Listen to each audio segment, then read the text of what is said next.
आगे। अब कोई भी केस होगा ना, ये चल जाएंगे सबसे बाद में, जब केस पूरा हो जाएगा तब ये जाएंगे वहाँ फॉर्मेलिटी पूरी कराने, अपनी वर्दी दिखाने के लिए जाएंगे वहाँ पे। जब कोई भी केस या आदमी मर जाएगा या टूट फूट जाएगा। और एक और भी रियलिटी की बात और एक भी मैं बता रही हूँ आपको, अगर आप उनको नॉर्मल कहोगे ना कि ये दिक्कत है, कोई विश्वास नहीं करने का। जब तक इनके आगे हाथ पैर कटे हुए, मुंह फुट्टा हुआ, बिल्कुल शरीर से लथपथ खून न दिख जाए, तब तक ये चलते नहीं। बस बिल्कुल इनको तो ऐसे दिखना चाहिए कि बिल्कुल हाँ आदमी एकदम बिल्कुल आखिरी स्टेज पे जा रहा है, तब थोड़ा बहुत हिलेगी अपनी जगह से, नहीं तो हिलना भी पसंद नहीं करते। और आप देख लो जितने चलान करते हैं, जितने करते हैं, आधा नंबर 2 का पैसा वहां से खाते हैं ये। और अगर कुछ भी ना छोटा मोटा केस करना है, डॉक्टरी मेडिकल करनी है, वहां से पैसा खाते हैं ये। और लोग बात सोच रहे कि सेफ है, पुलिस प्रशासन है, ये है वो है, कुछ नहीं है, ये कुछ नहीं है भाई। अगर तुम सक्सेसफुल हो, चाहे तुम अपना बिजनेस कर रहे हो, चाहे तुम अपनी छोटी मोटी कोई जॉब कर रहे हो, तो ठीक हो। अगर नहीं तो तुम बिल्कुल गरीबी की चपेट में आ गए हो और तुम्हारे पास में किसी प्रकार और तुम हेल्प मांगने के लिए जाओगे ना, अगर तुम सोच रहे होगे कि तुम्हारी कोई हेल्प कर दे, तो ये तुम्हारे लिए सबसे बड़ी मूर्खता है, सबसे बड़ी मूर्खता है। क्योंकि यहाँ पे कोई किसी की हेल्प के लिए नहीं बैठना, एक दूसरे को खाने के लिए बैठे हैं, एक दूसरे को खून चूसने के लिए बैठे हैं, और एक दूसरे को लूटने और खसोटने के लिए बैठा है। कोई इंसान यहाँ पे हमदर्दी या कोई सच्ची देशभक्ति नहीं कोई दिखा रहा है, बस अपना पेट पूजा, बाकी काम दूजा, ये हो रहा है। अगर कोई गरीब आदमी जाता है ना थाने में, और जाने के बाद कोई एप्लीकेशन देता है किसी भी मुद्दे को लेके, चाहे वो जमीनी विवाद हो, कुछ भी आपसी तकरार, कुछ भी हो सके, तो उसे कम से कम 8-10 फिर तो वहाँ के चक्कर लगाने पड़ेंगे। सबसे पहले तो चक्कर लगाएगा वो, हाँ बाबूजी ये करवा दो, हाँ बाबूजी वो करवा दो, हाँ बाबूजी तब जाएंगे 10वें दिन एक फॉर्मेलिटी करने के लिए जाएंगे ये। और मैं ये कह रही हूँ, ये 90% लोग ऐसे होते हैं, मैं पूरे दावे के साथ बोल सकती हूँ इस चीज को, ये 90% लोग ऐसे होते हैं। केवल 10% लोग ही ऐसे होते हैं जो ईमानदार होते हैं, जो जनता को समझते हैं।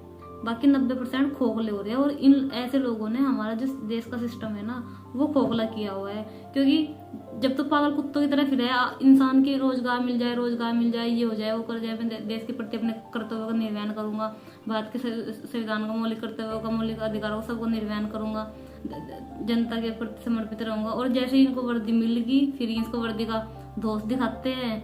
बस फिर तो ये सोचते हैं कि हमारे से ऊपर से हमारे से बड़ा कोई है ही नहीं सिस्टम में जाके, तो फिर ये सब भूल जाते हैं चीजों को लेके। बस फिर तो ये अपना उल्लू सीधा करते हैं, उधर से 1000 ले ली, उधर से 500 ले ली, उधर 200 ले ली। कौन ध्यान दे रहा है इन चीजों को लेके? कौन बोलता है इन चीजों को लेके भाई? कौन बोलता है? बस सरकार भी हमें रेवड़ी बांट देती है और एक दूसरे को लड़ा देती है, आपस में हिंदू मुस्लिम कर देते हैं, लड़ा देती है, कुछ भी कर देती है। जा के इन चीजों की क्यों नहीं जांच होती? इतना हर साल करप्शन हो रहा है, इन चीजों की क्यों नहीं जांच होती? आप NCRH का डाटा देख लो उठा के, उसमें इतने आपको रिकॉर्ड मिल जाएगा सारा। मैं जो बोल रही हूँ फ्रेंड्स, मैं ऐसे ही नहीं बोल रही हूँ चीजों को लेके, मैंने बहुत ज्यादा आत्मसात किया इन चीजों को लेके, तब मैं ये चीजों को बोल रही हूँ फ्रेंड्स, मैं ऐसे ही नहीं बोल रही हूँ।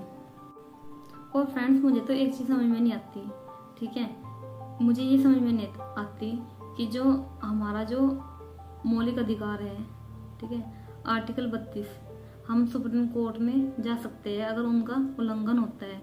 और मौलिक अधिकार में क्या आता है? मौलिक अधिकार में आता है आर्टिकल 12 से 35, जो भी सारे के, चाहे वो स्वतंत्रता का अधिकार हो, फ्रीडम ऑफ स्पीच हो, या समानता का अधिकार हो, या फिर वो आपका जो धर्म का अधिकार हो, या फिर वो मानव की जो तस्करी है उनके विरुद्ध हो। तो ये सारे आर्टिकल 12 से 35 में आते हैं। मैं ये कहना चाह रही हूँ। और जो आर्टिकल 32 है, रिट जारी कर सकते हैं हम सुप्रीम कोर्ट में डायरेक्ट, अगर हमारी कहीं सुनवाई नहीं हो रही है। दूसरा आर्टिकल 226 है, उसमें हम हाई कोर्ट में जा सकते हैं, और आर्टिकल 32 में हम जा सकते हैं सुप्रीम कोर्ट में। और मैं देख रही हूँ यहाँ तो पुलिस वाले नहीं सुन रहे। जब डॉक्टर भीमराव अंबेडकर जी ने आर्टिकल 32 को संविधान की आत्मा कहा था, ठीक है, और ये उस संविधान की शपथ लेके बनते हैं, उन्होंने संविधान की आत्मा कहा था। और यहाँ तो पुलिस वाले डंडे मार मार के निकाल देते हैं, गरीब लोग सुनवाई नहीं होती, चाहे उनको कोई गाली दे रहा, कुछ भी कर रहा, उनकी रोजी रोटी के ऊपर कैसे अटैक हो रहा, बस किसी को कोई मतलब है क्या? कौन बोलता है इन चीजों के बारे में? बताओ। अरे सब अपना उल्लू सीधा करने के लिए लगे हुए हैं। वो बेचारे डॉक्टर BR अम्बेडकर जी मर गए, कुर्बानी देते देते, लेकिन फिर भी लोगों ने उन्हें नेगेटिव समझा है और फिर भी कोई समाधान